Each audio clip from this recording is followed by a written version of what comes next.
আসসালামু আলাইকুম। রফিক টেক এর পক্ষ থেকে সবাইকে স্বাগতম। সিঙ্গেল ফেজ মোটর ও ফ্যান নষ্ট হলে প্রথমে আমরা চেক করি ক্যাপাসিটর। সাধারণত ক্যাপাসিটরই বেশি নষ্ট হয়ে থাকে, আর ক্যাপাসিটরটি নষ্ট হলে কিন্তু আমাদের ডিভাইসটি চলবে না। ফ্যান ও মোটরে নতুন অবস্থায় যে মাইক্রোফ্যারাড ক্যাপাসিটর দেওয়া থাকে তার উপর নির্ভর করেই কিন্তু কয়েলটি বাঁধা হয়, কারণ ওই মাইক্রোফ্যারাড ক্যাপাসিটর না লাগালে কিন্তু ফ্যানটি অ্যাকুরেট আরপিএম পাবো না, নয়তো কম ঘুরবে নয়তো বেশি ঘুরে ফ্যানটি জ্বলে যাবে। ওকে, অনেক সময় আমাদের যে মাইক্রোফ্যারাড ক্যাপাসিটরটি নষ্ট হয়ে গেছে সেই মাইক্রোফ্যারাডটি আমাদের পার্শ্ববর্তী দোকানে পাই না, অনেক খোঁজাখুঁজি করেও কিন্তু সেটা মিলাতে পারি না। যাই হোক, আমি এই ভিডিওর মাধ্যমে দেখাবো ক্যাপাসিটর সেম মাইক্রোফ্যারাড না পেলেও একের অধিক ক্যাপাসিটর কানেকশন করে কিভাবে সঠিক মাইক্রোফ্যারাড তৈরি করে আবার পুনরায় ফ্যান বা মোটরকে চালানো যাবে। তাহলে যে মানের মাইক্রোফ্যারাড ক্যাপাসিটরই হোক, আমরা কিন্তু কানেকশন করে আমাদের যে মাইক্রোফ্যারাড লাগবে সেই মাইক্রোফ্যারাড তৈরি করে পুনরায় আবার ফ্যান বা মোটরকে আমরা নতুনের মতো চালাতে পারি। যাই হোক, ভিডিওটি কিন্তু অনেক ইন্টারেস্টিং হতে যাচ্ছে, সাথেই থাকুন। আমি মূল কাজে চলে যাচ্ছি, আমার A to Z দেখাবো এই ভিডিওর মাধ্যমে। ওকে, আমরা ডিসপ্লেতে একটি বুলার ফ্যান দেখতে পাচ্ছি, সেটা অচল হয়ে গেছে, চলছে না। যাই হোক, এটা চলছে না, আমাদের যে কাজ প্রথমে আমরা চেক করব কি ক্যাপাসিটরটি ঠিক আছে কিনা। ওকে, তার জন্য কিন্তু আমার মোটরের ব্যাক পার্টটি খুলতে হবে। সেম 3টা স্ক্রু দিয়ে সুন্দরভাবে লাগানো থাকে, 3টা স্ক্রু এই যে সেম 3টা স্ক্রু দিয়ে লাগানো থাকে। এই 3টা স্ক্রু খুললেই কিন্তু আমার পিছনের কাভারটি খুলে যাবে এবং কি ক্যাপাসিটর যেখানে থাকে ক্যাপাসিটরের অংশ কিন্তু চলে আসবে। ওকে, আমি 3টা স্ক্রুই খুলে নিচ্ছি যাতে আমার ব্যাক কাভারটা খুলতে পারি। ব্যাস, এই যে খোলা হলো। দেখা যাক এটার ভিতরে কি হয়েছে। ব্যাস, যে কথা সেই কাজ। দেখেন আমার ক্যাপাসিটরটি ফুটে গেছে, আপনারা হয়তো দেখতে পাচ্ছেন ক্যাপাসিটরটি ফুটে গেছে, এর জন্যই কিন্তু আমার বুলার ফ্যানটি চলছে না। যাই হোক, এই ক্যাপাসিটরটি আমার কিন্তু ক্রয় করে এনে আবার এটাকে সংযোগ করে চালাতে হবে। ওকে, এটা কিন্তু আমরা দেখতে পাচ্ছি 5.0 মাইক্রোফ্যারাড। ব্যাস, আমি যে দুটা তার দিয়ে ক্যাপাসিটরকে সংযোগ ছিল সেম সেই দুটা তার কেটে আমি ক্যাপাসিটরটাকে আলাদা করে নিলাম। ব্যাস, এখন আমরা ভালোভাবে দেখতে পাচ্ছি 5.0 মাইক্রোফ্যারাড, তার মানে 5 মাইক্রোফ্যারাডের ক্যাপাসিটর। ওকে, এই ক্যাপাসিটরটা আমি খোঁজাখুঁজি করে আমার পার্শ্ববর্তী আমি মিলাতে পাইনি।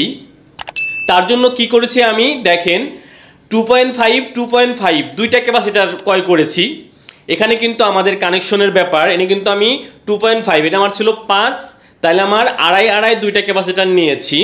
এই ক্যাপাসিটর দুইটাকে আড়াই সংযোগ করলে কিন্তু 5 হয়ে যাবে। অতএব কি সংযোগ করতে হবে সেটাই কিন্তু ইম্পর্টেন্ট বিষয়। ক্যাপাসিটরের বিষয়টা যদি আমি সিরিজ করি, দেখেন এখানে কিন্তু সিরিজ করা হচ্ছে, মানে একটা ক্যাপাসিটরের একটা তার তার সাথে আর একটা তার এভাবে করে করে যেটা কানেকশন হয় সেটা হচ্ছে সিরিজ কানেকশন। সিরিজ কানেকশন করলে কিন্তু ক্যাপাসিটরের ক্ষেত্রে কমে যাবে। তার মানে আমার আছে 2.5 মাইক্রোফ্যারাড, এখানে সিরিজ করছি মানে এখন হয়ে গেছে কিন্তু 1.25 মাইক্রোফ্যারাড, মানে 25 মাইক্রোফ্যারাড। তার মানে ক্যাপাসিটরকে সিরিজ করলে সে কমে যায়, যেহেতু আড়াই আছে আড়াইয়ের অর্ধেক হয়ে যাবে। দুইটা ক্যাপাসিটর যেহেতু আমি সিরিজ করছি, তার মানে সিরিজ করা যাবে না, আমার লাগবে 5।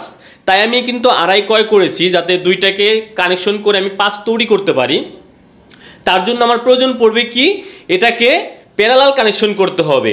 তাহলে আমরা কি শিখলাম, ক্যাপাসিটরের ক্ষেত্রে সিরিজ করলে কমে যায় আর প্যারালাল করলে বাড়ে। তার মানে আড়াই দুইটা ক্যাপাসিটরকে প্যারালাল কানেকশন করে আমি কিন্তু 5 মাইক্রোফ্যারাড তৈরি করছি। দেখেন এটা দুইটা আমরা প্যারালাল কানেকশন তো জানি। দেখেন আমার দুইটা ক্যাপাসিটরের মাথা যে কোনো মাথায় উল্টা নাই, কিন্তু দুইটা ক্যাপাসিটরের মাথা এক করব, ওই পাশে দুইটা ক্যাপাসিটরের মাথা এক করব। তা দুইটা ক্যাপাসিটর মিলে আমার আড়াই যেহেতু আছে, তাহলে কিন্তু আমার অটোমেটিক 5 হয়ে গেল, যেহেতু আমি এটাকে প্যারালাল কানেকশন করছি। আর সিরিজ করলে কিন্তু অর্ধেক হয়ে যেত। এখানে যদি আমি 10 মাইক্রোফ্যারাডের দুইটা ক্যাপাসিটর কিনতাম তাহলে কিন্তু সিরিজ করতে হতো, সিরিজ করলে আমার 5 হয়ে যেত দুইটা ক্যাপাসিটর মিলে, তখন কিন্তু আমি ফ্যানটাকে চালাতে পারতাম। আর এখানে যেহেতু আমি 2.5 আড়াই দুইটা ক্যাপাসিটর কিনেছি, তখন আমার প্যারালাল কানেকশন করতে হবে। প্যারালাল কানেকশন করলে বাড়বে, আমার যে দুইটার মান দুইটা যোগ হবে, তার মানে আড়াই 5 হয়ে গেল কিন্তু। আর যদি আমি সিরিজ করতাম, আবারও বলতেছি 10 মাইক্রোফ্যারাড দুইটা কিনলে সিরিজ করলে আমার অটোমেটিক কুইমে অর্ধেক কুইমে পাস হয়ে যাইতো। যাই হোক, এইভাবে কিন্তু আমরা সুন্দরভাবে ক্যাপাসিটার ক্রয় করে যে কোনো মানে ক্যাপাসিটারকে এইভাবে নিজের মতো করে আমার ফ্যানে যা লাগবে তাই তৈরি করতে পারি। ওকে, দেখেন এই যে আমি এটাকে সিরিজ করে আমার যে ফ্যানটার ক্যাপাসিটারের যে দুইটা তার ছিল সংযোগ করা, সেই দুটার সাথে আমি সংযোগ করছি। দেখেন এ টু জেড এখানে কোনো কিছু নাই, আমার কিন্তু লাইভ দেখাচ্ছি, আমি কাজ করছি সেটাই আমি দেখাচ্ছি। আমি আসলে ভিডিও তৈরি করার জন্য কোনো ভিডিও করি না, আমি কাজ করি সেই পারপাজে ভিডিও ধারণ করি আর সেটা আপনাদের মাঝে দেখাতে চাই, বা আপনারা যদি এতে কিছুটা উপকৃত হন। ওকে, দেখেন আমার ক্যাপাসিটারের যে দুইটা তার আর আমি ক্যাপাসিটারকে প্যারালাল করে যে দুইটা তার হয়েছে সেই দুইটা তার লাগিয়ে সুন্দরভাবে কস্টেপ করে দিচ্ছি যাতে কোনো শর্ট সার্কিট না হয়। এ টু জেড আমার কিন্তু দুইটা দেখেন এই যে 2.5, এটাও কিন্তু 2.5, তার মানে দুইটা মিলে যেহেতু আমি প্যারালাল করেছি আমার কিন্তু পাস হয়ে গেল।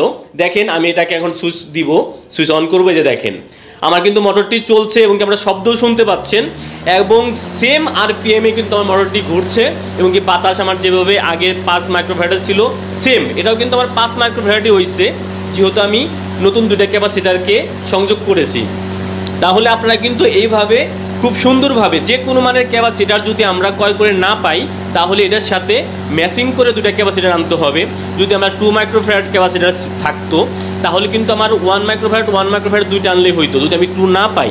ওকে, এটা না পাওয়ার ক্ষেত্রে আর যদি আমি পাই তাহলে তো পাইলামই, আর যদি না পাই তাহলে কিন্তু এইভাবে আবার দেখা গেছে আমার 3 মাইক্রোফ্যারাডের ক্যাপাসিটার লাগবো, সেখানে আমি 3 পাচ্ছি না, ওই 1.5 পাচ্ছি না, পাচ্ছি কি 6, তখন কিন্তু আমি 6-এর দুইটা আইনে সিরিজ করে কানেকশন করলেই আমার এই মোটরটি কিন্তু চলবে।